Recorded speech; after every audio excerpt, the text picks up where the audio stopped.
పోలీసులకు చెప్పి మరి ఆ ఇంట్లోకి ఏ విధంగా దౌర్జన్యంగా పంపించాడో చూడండి. This is ట్రెస్పాసింగ్.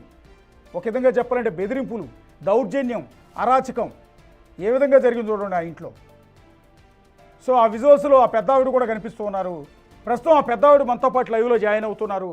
మణిశర్మ మాదిరిగానే కోట్ల రూపాయల ప్రాపర్టీని సునీల్ కుమార్ అహూజా చేతిలో పోగొట్టుకుని ఇప్పుడు కన్న కూతుర్ని జైల్లో పెడితే, మనవణ్ణి చిన్న వయసులో అమెరికన్ సిటిజన్ని జైలుకు పంపిస్తే ఏం చేయాలో ఎవరికి చెప్పుకోవాలో దిక్కులేని పరిస్థితుల్లో బిగ్ టీవీ ముందుకొచ్చి ప్రజల ముందు తన ఆవేదన చెప్పుకునేందుకు ఆ వయసులో, ఎంత వయసులో ఆ పెద్దావిడ మీడియా ముందుకొచ్చారు, బిగ్ టీవీ కెమెరా ముందుకొచ్చారు. ఆవిడ ఆవేదన వినండి. తెలంగాణ పోలీసులకు విజ్ఞప్తి చేస్తున్నాం, తెలంగాణ సీఎంఓకి విజ్ఞప్తి చేస్తున్నాం. ఆ పెద్దావిడ ఆవేదన వింటే హైదరాబాద్లో ఏం జరుగుతోంది, సునీల్ కుమార్ అహూజా అనే ఒక రాక్షసుడు జనాల రక్తాన్ని ఏ విధంగా తాగుతున్నాడు అనేది మీకు స్పష్టంగా అర్థమవుతుంది. ఇప్పుడు జూబ్లీహిల్స్లో ఉన్న ఒక ప్రాపర్టీ వివాదానికి సంబంధించి ఆ ప్రాపర్టీ యజమాని వరలక్ష్మి గారు ప్రస్తుతం మనతో పాటు జాయిన్ అవుతున్నారు. మీకు ఎదురుగా పక్కన ప్లే అవుతున్న విజువల్స్లో ఉన్న పెద్ద ఆవిడ కూడా ఆవిడే, నైటీలో ఉన్న ఆవిడ. అమ్మ నమస్తే. అమ్మ వరలక్ష్మి గారు చెప్పండి బాబు. అమ్మ అసలు ఏం జరిగిందమ్మా? మీరు ఎంత లోన్ తీసుకున్నారు? చెప్పు నాయనా.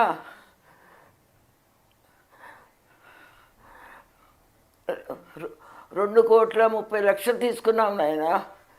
తీసుకుని వడ్డీ కట్టాము. మళ్ళా అది మమ్మల్ని రెండు నార్సింగ్ ల్యాండ్ కూడా తీసుకున్నాడు. అన్నీ చేసి ఇంట్లో మా తీసుకుని మమ్మల్ని బెదిరేసి, మా అమ్మాయి భయంతోనే కాదమ్మా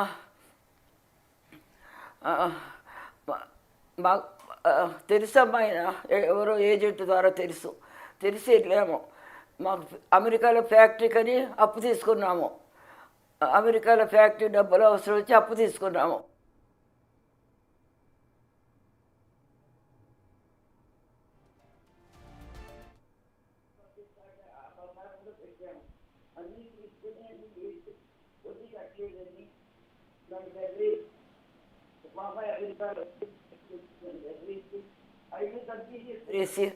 ఇల్లు తను తీసేసుకున్నాడు డబ్బులు ఇచ్చి. తీసుకుని నేను వేరే మా ఇల్లు ఉంటే అక్కడికి వెళ్ళాను జూబ్లీహిల్స్. మా అమ్మాయి అమెరికాలో లేనప్పుడు వడ్డీ కట్టలేదని నన్ను పెట్టి నా చెక్కులు, బ్లాంక్ చెక్కులు, బ్యాంక్ పేపర్ మీద సంతకాలు పెట్టించుకొని తీసుకుని వెళ్ళిపోయి నా బ్లాంక్ చెక్కు బోనస్ చేశాడు. చేసి 2 సంవత్సరాలు నన్ను జైలు కోర్టు చుట్టూ తిప్పాడు. తను రాలేదు, మూసేశారు అది. మళ్ళీ ఈ మధ్య రీఓపెన్ చేస్తే ఓడిపోయాడు వాడు, గెలిచారు. తర్వాత ఏమైందంటమ్మా, ఈ టీవీలో చూసి మేము పరారులో ఉన్నారు తండ్రి కొడుకు అంటే మన ఇల్లు మనం తీసుకోవచ్చు. ఈసీలో మా అమ్మాయి పేరే వస్తుంది. మరి తన పేరుంటే మేము ఎట్లా నాకు సేల్రీడ్ చేస్తామా? సునీల్ కుమార్ ఆడి పేరు మీద ఉంటే నాకు నా కూతురు ఎట్లా చేస్తుంది, సేల్రీడ్ ఎట్లా చేస్తుంది? నీ పేరుంటే నేను చేసుకోగలనా సేల్రీడు? అంతా అయిపోయాక ఊళ్ళో లేడని చెప్పి ఆ ఇంట్లోకి వెళ్ళాము. మేము వెళ్ళాక 1 మంత్కి వచ్చాడు. 27 3 మంత్స్ బ్యాక్. ఇది నెలలేదు, అక్టోబర్లో వెళ్ళాము. అక్టోబర్లో వస్తే ఆ కొడుకు అటాక్ చేయటానికి వచ్చాడు. కుదరలేదు, వెళ్ళిపోయాడు. వెళ్ళిపోయి మళ్ళా కరెక్ట్గా 1 మంత్కి గుండాలు తీసుకుని వచ్చాడు. వస్తే మేము పోలీసులు మాకు రిప్లై, మొత్తం పోలీసు ప్లాన్ అమ్మ ఇదంతా. మొత్తం పోలీసు వాళ్ళు అండుంది ఆయనకి. అందరిని కొనేశాడు పోలీసు వాళ్ళని. పోలీసు వాళ్ళే దుర్మార్గులే పోలీసు వాళ్ళు అయితే ప్రజలు ఏం చేస్తారమ్మ? ఇంకా ప్రజలు ఏం చేయగలరు? అందుకని వాడు 2వ అటాక్ చేశాడు, పెద్ద అటాక్ చేశాడు. తలుపుని పగలగొట్టేసి, అంతా మీరు టీవీలో చూశారు, నేను నిజాలు చెప్తున్నాను. టీవీలో వచ్చింది అది అయిపోయింది. బయట దూరాడు. మేము కొట్టలేదు. ఒంటి మీద మా పనివాళ్ళు ఉన్నారు. పనివాళ్ళు ఉంటే కూడా వాళ్ళు దెబ్బ వేస్తాడు. మేము కొట్టనివ్వకుండా నేను నా మనవడు అడ్డం పడ్డాం. ఒక్క దెబ్బ కూడా కొట్టలేదు. దెబ్బలు తగిలిని దొంగ రిపోర్ట్ తీసుకొచ్చి కేసు పెట్టాడు మా అమ్మాయి మీద, నా మీద. ఏమని? నన్ను మర్డర్ చేయబోయారని కేసు పెట్టి ఆ కేసు ఇరికిస్తాకి 2 నెలలు ఆగాడు. 2 మంత్స్ అయింది. 2 months తర్వాత మొన్న ఫ్రైడే వచ్చి పోలీస్ స్టేషన్కి రండి మీ స్టేట్మెంట్ తీసుకోవాలని ఫోన్ నలుగురు వస్తే మా అమ్మాయి లేదు, బయటికి వెళ్ళింది. నేను బయట ఉన్నాను, రేపు వస్తానని చెప్పింది. చెప్తే వెళ్ళిపోయారు నలుగురు. తెల్లారి పొద్దున్న ఏం చేశారు, 7:30కి వచ్చి పోలీసులు 14 మంది పోలీసులు వచ్చారు. నేను చూడలేదు, మా పనివాడు చెప్పాడు. పైకి 4 పోలీసులు వచ్చి మా అమ్మాయిని తీసుకెళ్ళారు. ఇక్కడికి పోలీస్ స్టేషన్కి. మా అమ్మాయి తీసుకెళ్ళి కిందకి తీసుకెళ్ళి కాసేపటికి నా మనవడిని మా అల్లుడిని ఇద్దరిని కూడా తీసుకెళ్ళాడు. కిందకి తీసుకెళ్ళిపోయారు పోలీస్ స్టేషన్కి. ఏం చేశారో తెలియదు. అక్కడి నుంచి ఎక్కడ పంపారో మాకు నిన్నటి వరకు ఇన్ఫర్మేషన్ లేదు. జైలు పెట్టారని రాత్రి తెలిసింది మాకు. ముగ్గురిని జైల్లో పెట్టారు. అన్యాయంగా చేసి జైలు. అది అయిపోయింది. వాళ్ళు వెళ్ళిపోయారు. వాళ్ళు వెళ్ళిపోయాక ఏం చేశారు, పోలీసు వెళ్ళగానే వచ్చేసారు. ఒక 50 మంది గుండాలు వచ్చేసారు. ఆడవాళ్ళు మగవాళ్ళు అందరూ వచ్చేసారు. రెండోసారి జరిగిన దానికన్నా దీనికి ఇంకా ఎక్కువ మంది వచ్చారమ్మ. వచ్చి పోలీస్ ఆమె నన్ను ఏం చేసింది, నైటీలు కాదు చీర కట్టుకు రావాలి మీరు. నేను నడవలేనమ్మా అంటే, లేదు మీరు పోలీస్ స్టేషన్కి వచ్చి కంప్లైంట్ ఇవ్వాలని చీర కట్టించింది ఆమె. పోలీస్ ఆమె చీర కట్టించింది, వెళ్ళిపోయింది. ఆమె ఇటు వెళ్ళింది. వచ్చేసారు 50 మంది. వచ్చేసి చుట్టుముట్టించారు బెడ్రూమ్లో. మా అమ్మ నా మనవరాలు అమెరికా నుంచి వచ్చిందమ్మ. వస్తే నా మనవరాలు వీడియో తీయమ్మా అన్నాను. వీడియో తీయమనగానే ఆమె దగ్గర ఫోన్ లాగేసుకున్నారు. అవి ఉంటాయి కదా నెట్, అది పెట్టించింది కదా ఈసీ కెమెరాలు, అవన్నీ పగలగొట్టేశారు. ప్రూఫ్ లేకుండా పగలగొట్టేశారు అన్నీ.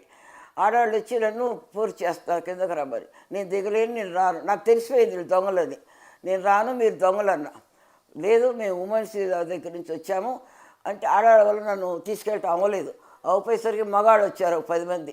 వచ్చిందిగో ఇదే బెడ్షీట్లు, కట్టుబట్టలతో చీరతో కట్టుబట్టలతో ఉన్న దీంట్లో పడుకోబెట్టి 10 మంది ఎత్తుకుని 60 మెట్లు ఇల్లు లిఫ్ట్ 60 మెట్లు దింపారు. నన్ను కిందకి దింపి అంబులెన్స్ రెడీ పెట్టారు. అంబులెన్స్ ఎక్కించి అపోలో హాస్పిటల్కి తీసుకెళ్తున్నారు. Apollo hospital. నాకు అనుమానం వచ్చి డోర్లు దనాదన బాతున్నా, ఎవరు వినిపించుకోవాలా. తీసుకెళ్ళి అపోలో హాస్పిటల్ పడేసి వెళ్ళిపోయారు. వాళ్ళు లోపలికి వచ్చారు. నేను గట్టిగా నాకు ఏ జబ్బు లేదు, నన్ను బయట పంపించుకొని బయటకు వచ్చేసాను. నా మనవరాలను కూడా పంపించేశారు బయటికి. ఇంటికి వచ్చేసింది మా మనవరాలు, నా దగ్గరికి వచ్చేసిందమ్మ. వచ్చాక మేము పోలీస్ స్టేషన్కి వెళ్తే అక్కడ ఏం ఇన్ఫర్మేషన్ లేదు. అక్కడి నుంచి వేరే టీవీ ఛానల్కి వెళ్ళాం. అక్కడ చేశాను శనివారం. మళ్ళీ ఇంటి దగ్గరికి కూడా వెళ్ళి టీవీలో చెప్పారమ్మ. అన్యాయంగా మా ఇంటిని చూసే ఉంటారు మీరు, వినండి. నా కూతుర్ని, నా మనవడిని, మా అల్లుడిని అన్యాయంగా అరెస్ట్ చేశారమ్మా. దొంగ ఎన్ని పెట్టి అన్యాయం చేశారమ్మా. దొంగ ఎన్ని పెట్టి అన్యాయం చేశారు. అమ్మ మీరు అప్పు తీసుకున్నది 2,30,00,000 రూపాయలు తీసుకున్నారు, అంతేనా? న్యాయం చేయాలి, ఆయనే న్యాయం చేయాలి. ఆయన తప్పితే ఎవరు లేరు చేయటానికి. చేసిన జరగదు అది. ఆయన నాకు న్యాయం చేసి నా ఇల్లు నాకు ఇప్పించాలి బాబు. నిన్ను కలిసే అవకాశం నాకు ఈయనైనా. అమ్మ మీరు 2,30,00,000 అప్పు తీసుకున్నారా? నాకు అమ్మా మీరు ఎంత అప్పు తీసుకున్నారమ్మా ఆయన దగ్గర? 2,30,00,000. అంత కొన్ని డబ్బులు క్యాష్ ఇచ్చాడు, కొత్త ఏదో చెక్ ఏదో ఇచ్చాడు తెలియదు నాకు. అంతేనమ్మా. అన్ని తీసుకునే ఇల్లు నార్సింగ్ 2,24,00,000 గజాలు, అదే 24 కోట్ల ఆస్తమ్మ. అదంతా తీసేసుకున్నాడు. అమ్మేసుకున్నాడో ఏం చేశాడో మనకు తెలియదు. అమ్మేసినట్టున్నాడు. అమ్మ లేవు. మా అమ్మాయి అమెరికాలో ఉంటే అమ్మేసుకున్నాడు.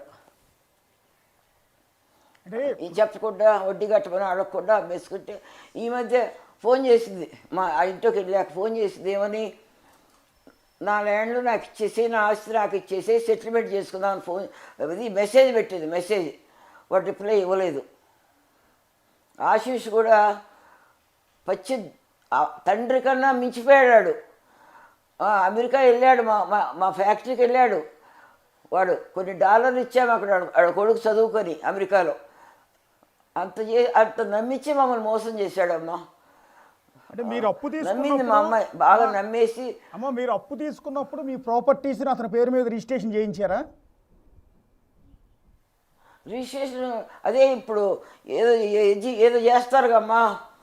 ఏ జీపే జీపీఏ అది చేసి లేకపోతే ఇవ్వడు కదా అప్పు అది చేసాడు ఇచ్చింది ఇచ్చి ఆ ఇంట్లో వచ్చి కూడా మేము లేము మమ్మల్ని పంపించేసి కట్టుబట్టలు అప్పుడు కూడా అట్టా పంపించేసాడు ఇంట్లో వచ్చి డబ్బులు తీసుకున్నాడుగా అందాక మేము ఉంటాం ఇంట్లో అని చెప్పి ఆ ఇంట్లో ఉన్నాడమ్మా మేము వేరే మా ఇల్లు వేరే ఉంటే అక్కడికి వెళ్ళాము ఇప్పుడు ఆ ఇల్లు కూడా లేదు నాకు ఇల్లు లేదు రోడ్డు మీద పడ్డాను కట్టుకోవటానికి బట్టలు లేవు కప్పుకున్నా ఇది కట్టు బట్టలతో ఎత్తుకొచ్చేసారమ్మా వాడికి మేము ఏం అప్పు లేమమ్మా ఆ ఇల్లు కొట్టేటాకి ఇట్లా అంత చేశాడు. అంటే ఇప్పుడు పోలీసులు మీ మీద కూడా కేసు పెట్టారు. మీ అమ్మాయిని ఆల్రెడీ అరెస్ట్ చేశారు, మనవణ్ణి అల్లుడిని అరెస్ట్ చేశారు. ఈ కేసులో ఈ జూబ్లీ హిల్స్లో ఉన్న 764 గజాల్లో ఉన్న ఈ ఇంటిని మీరు కబ్జా చేశారని, ఇల్లీగల్గా లోపలికి చొరబడి వారి అబ్బాయి మీద దాడి చేసి అతన్ని చంపే ప్రయత్నం చేసి ఆ ఇల్లుని లాక్కుని మీరు ఆ ఇంట్లో ఉంటున్నారనేది మీ మీద పెట్టిన కేసు. అందులో మీరు A2గా ఉన్నారు. పచ్చబద్ధం ఆడే వచ్చాడు గుండాలతో వచ్చి ఇంట్లో దూరేశాడు. పోలీసాడే ఇంట్లో పంపించారు. ఏమని పంపించి మమ్మల్ని తలుపు తీపిచ్చి ఆశీష్ పట్టుకెళ్ళిపోయాము పోలీస్ స్టేషన్కి. ఇంకా 3 పట్టుకున్నామమ్మ మీకేం బయలుదేరి చెప్పి వెళ్ళిపోయారు. ఎవరు 100 పోలీసులు. తర్వాత మళ్ళీ ఏమైంది, మేము మా పనివాళ్ళు వచ్చారమ్మ.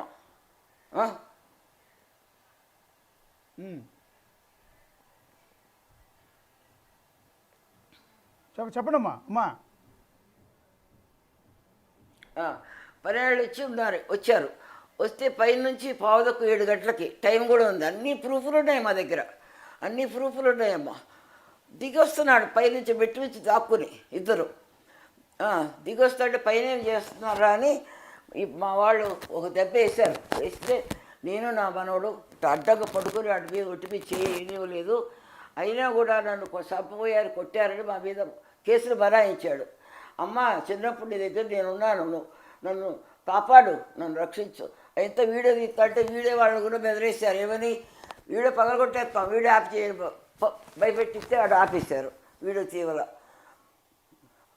మీ టీవీ వాళ్ళు వచ్చారమ్మా, వాళ్ళే చాలా కాపాడారు మమ్మల్ని. సాగర్ వచ్చి తీస్తే సాగర్ మీద కూడా కేసు పెట్టారు, అన్యాయంగా ఆయన కేసు పెట్టారు. ఇప్పుడు మీ అమ్మాయిని చెంచులు కూడా జైల్లో ఉన్నారమ్మా. మీ అమ్మాయి అబ్బాయి అల్లుడు అండ్ మనవడు 3. అది కూడా మాకు రాత్రి తెలిసింది. చెంచులగూడలో ఉన్నారు, జైల్లో ఉన్నట్టు ఎవరు ఇన్ఫర్మేషన్ కూడా ఇవ్వట్లేదు, చెప్పట్లేదు. మా మనవరాలు వెళ్ళి చూడటానికి వెళ్ళిందమ్మా, కలిసి వచ్చింది. ఇప్పుడు బయలుదేరింది, ఇంకా రాలా, జైలు నుంచి బయలుదేరింది. అమెరికా నుంచి వచ్చిందమ్మా నన్ను చూడటానికి నా మనవరాలు. ఇప్పుడు మీ అమ్మాయి మనవడు అల్లుడు వీళ్ళందరూ అమెరికన్ సిటిజన్స్ అమ్మా? అమెరికన్ సిటిజన్స్ వీళ్ళందరూ? అవునమ్మా, అమెరికా అక్కడే పుట్టారు వాళ్ళు. ఓకే. 87లో అమెరికా వెళ్ళా నేను. 87లో అమెరికా వెళ్ళా. 87 ఎండింగ్లో నా పిల్లలు నా భర్త వచ్చారు అక్కడికి. అక్కడే పెళ్ళిళ్ళు అయినాయి, అక్కడే ఉన్నాం. మా ఆస్తుల కోసం మా అమ్మాయి అటు ఇటు తిరుగుతా. మా బిజినెస్ అమ్మ, బిజినెస్ కోసం తిరుగుతుంది ఎక్కువ. బంగారాలు బట్టల షాపులు బిజినెస్ మాది. సంవత్సరానికి 4 సార్లు ఇండియాకి వస్తుంది. ప్రాపర్టీస్ అన్నీ ఉన్నాయి ఇక్కడని అవి చూసుకుంటా తిరుగుతుంది అటు ఇటు. నా పెద్ద కూతురేమో బిజినెస్ చూసుకుంటారు. పెద్ద కూతురు అల్లుడు ఇప్పుడు జైల్లో ఉన్న ఆయన. అంత అన్యాయం అమ్మా, పచ్చి మోసం, అన్యాయం. మరి బాబు రేవంత్ రెడ్డి బాబు ఏం చేస్తావో నీ చేతుల్లో ఉంది. నా ఇల్లు నాకు ఇప్పిపోతే నేను మీ ఆఫీస్ ముందు మీ ఇంటి ముందు చచ్చిపోతాను. అది మాత్రం ఖాయం. నేను 80 ఏళ్ళు నాకు, నేను బతికే వదిలించకల్లా. నా బిడ్డలు కాపాడు, నా దేవుని నా మనవాడిని కాపాడు. అన్యాయంగా చేశారు బాబు, ఇంత అన్యాయం పనికిరాలమ్మా. ఇంత అన్యాయం చేస్తా అంటే మీరు కూడా అట్లా ఉంటే ఎట్లా? ప్రజలు ఏమైపోతారు చెప్పండి? ప్రజలకు ఎవరు పోలీసులు అనడం లేదు. పోలీసులు డబ్బులకు అమ్ముడుపోయారు. డబ్బులకు అమ్ముడుపోయారమ్మా. ఒక్క ఆమెను అరెస్ట్ చేయడానికి 14 మంది పోలీసులు వస్తారమ్మా. అంత ప్లాన్ కదా ఇది. 14 మంది పోలీసులు కావాలా? మా అమ్మాయి రావడం లేదు కదా. వస్తారని చెప్తే కూడా బయట కాపలా కాసి తీసుకెళ్తారా? ఇంత అన్యాయం ఎక్కడైనా చూసారా? ప్రపంచంలో ఎక్కడైనా విన్నారా? మాకు ఇంత అన్యాయం జరుగుతుంటే సీఎం బాబు, రేవంత్ రెడ్డి బాబు ఊరుకున్నావంటే నువ్వు నా ప్రాణాలే తీసుకుంటాను ఆయన. నువ్వు నాకు నా ఇల్లు ఇప్పించాను ఆయన. అంతే. మేము ఎవరిని మోసాలు చేయలేదు, మోసం చేసేవాళ్ళం కాదు. అందరికి పెట్టాడు. ఎంతోమంది పెళ్ళిళ్ళు చేశా, ఎంతోమంది బీదలకు ఆదుకున్నా. నేను ఒకరు సొమ్ముతినేవాళ్ళం కాదు బాబు. మేము మాకు మోసాలంటే తెలియవలసిన మాకు అన్ని దొంగల్ని సృష్టించాడు. మా దొంగల్ని సృష్టించాడు. నువ్వే తెలుసుకుని నాకు న్యాయం చేయి బాబు.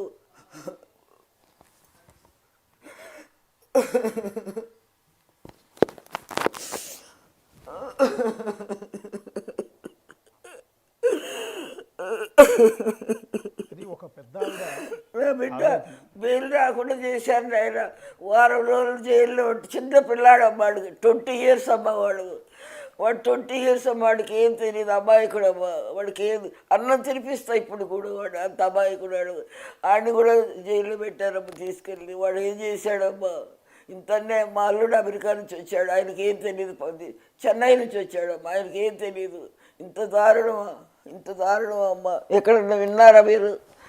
మీరు కానీ వినువే వినని విడ్డూరం నాకు జరిగింది.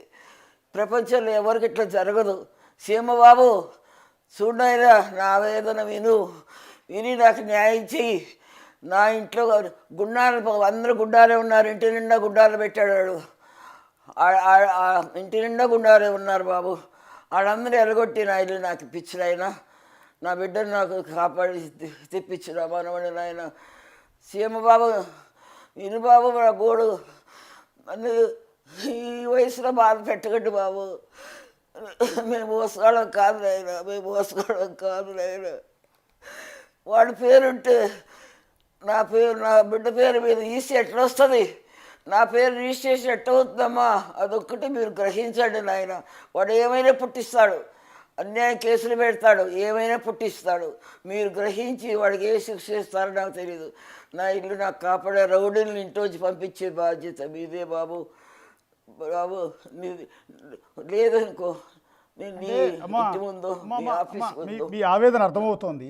ఒక 80 ఏళ్ల వయసులో ఒక పెద్ద ఆవిడ హైదరాబాదులో ఆవిడ ప్రాపర్టీని కోల్పోయి కన్న కూతుర్ని, మనవణ్ణి, అల్లుణ్ణి జైల్లో పెడితే ఎవరికి చెప్పుకోవాలో దిక్కుతోసని పరిస్థితుల్లో తన సొంత ఇంట్లోంచి ఆమెను గెంటేస్తే ఇప్పుడు ఆవిడ మీడియా ముందుకు వచ్చి రేవంత్ రెడ్డి గారికి రిక్వెస్ట్ చేస్తూ న్యాయం చేయమని, కాపాడమని, ఆ రాక్షసుడి బారి నుంచి మమ్మల్ని కాపాడండి అని ఆవిడ, ఆ పెద్ద ఆవిడ ఏ విధంగా కన్నీటి వేదన వినిపిస్తుందో చూడండి. బహుశా ఆవిడ మాటలు విన్న తర్వాత కరగని మనస్సంటూ ఉండదు. కానీ మీరు గమనించాల్సింది ఏంటంటే ఒక్క పెద్ద ఆవిడ కాదు, ఈ సునీల్ కుమార్ అహూజా, అతని కొడుకు ఆశీష్ కుమార్ అహూజా ఈ రాక్షసుల బారిన పడి హైదరాబాదులో ఎంతోమంది ఇలాగే ఏడుస్తున్నారు. ఎంతోమంది ఇలాగే కన్నీళ్లు పెట్టుకుంటూ ఉన్నారు. ఎవరి దగ్గరికి వెళ్ళాలో తెలియదు. పోలీసుల దగ్గరికి వెళ్తే సివిల్ మ్యాటర్ పొమ్మంటారు. అదే సునీల్ కుమార్ అహూజా పోలీస్ స్టేషన్కి వెళ్తే అది క్రిమినల్ కేసు కింద పరిగణలోకి తీసుకుని బాధితులను తీసుకెళ్లి జైలుకు పంపించేస్తారు. ఎక్కడి చట్టం? ఎక్కడున్నాయి చట్టాలు? దీన్ని తెలంగాణ గవర్నమెంట్ సీరియస్గా తీసుకోవాలి. ఇది హైదరాబాదు బ్రాండ్కి, ఇది హైదరాబాదు బ్రాండ్ మీద ఎఫెక్ట్ పడుతుంది. ఇది ఆలోచించుకోవాలి. సో ఇక్కడ అమ్మ ఒక్కసారి వరలక్ష్మి గారు, యాక్చువల్లీ సునీల్ కుమార్ అహూజా పోలీసులకి కొన్ని డాక్యుమెంట్స్ ఇచ్చాడు. 2009 జూలైలో, జూలై 20వ తేదీ 2009న ఈ 764 గజాల్లో జూబ్లీ హిల్స్ రోడ్ నంబర్ 36 పక్కన Obul Reddy school back side ఉన్న ఈ ప్రాపర్టీని మీ అమ్మాయి శ్రీదేవి పోలవరపు సునీల్ కుమార్ అహూజాకి రిజిస్ట్రేషన్ చేసిన ఆవిడ వేలిముద్రతో ఉన్న డాక్యుమెంట్ని ఇక్కడ వీళ్ళు సబ్మిట్ చేశారు పోలీసులకి. అందులో సాక్షి సంతకం పెట్టింది మీరే ఆ రోజు. సో అతను చూపిస్తున్న డాక్యుమెంట్లో నిజమేనా? అసలు నేను రిజిస్టర్ ఆఫీస్కి వెళ్ళలేదు, సాక్షి సంతకం లేదు, పచ్చి అబద్ధాలమ్మాయి. వాడు దొంగ సంతకాలు అన్నీ మా ఇల్లు తీసుకున్నాడు కదా, పేపర్ మీద అన్ని సంతకాలు అట్ట మోసం చేశాడు. నేను ఏ రిజిస్టర్ ఆఫీస్కి వెళ్ళలేదు నాయన. ఇప్పుడు 2 నెలల క్రితం మీ అమ్మాయి మీ పేరు మీద డిస్ట్రిబ్యూట్ ఎందుకు చేశారు? అదే ప్రాపర్టీని 2 నెలల క్రితం ఎందుకు మీ పేరు మీద చేశారంటే మీ అమ్మాయి వినండి బాబు, ఆ, ఎందుకు చేసిందంటే ఆమె దగ్గర కూడా చాలా చెక్కులు బ్లాక్ పేపర్ సంతకాలు తీసుకున్నాడు. మళ్ళా దుర్మార్గుడు ఏమన్నా చేయగలడని నా పేరు చేసింది ఆయన, అంతే, అంతకని వేరే ఏం లేదు. వాడికి భయపడి నాకు చేసింది. ఇప్పుడు ఈ సునీల్ కుమార్ అహూజాతో మీరు ఎప్పుడైనా మాట్లాడారా? వాళ్ళ అబ్బాయితోనూ అతనితోనూ ఎలాంటి వాడండి అతను? అదే ఆ రోజు మా ఇంటి కబ్జాకి వచ్చిన రోజు మాట్లాడే, చాలా ఏళ్ళ తర్వాత. మా ఇంటి కబ్జా చేయటానికి వచ్చాడు కదా, నేనే కాపాడాను వాడిని. కాపాడి తిట్టి మీ వీడియోలోకి సాగర్ తీశాడు. సాగర్ ఉన్నాడు సాక్ష్యం, సాగర్ సాక్ష్యం ఉన్నాడు. కదా ఆయన సునీల్ తీపిస్తే ఆయన కూడా కుమార్ తీనివ్వాలని.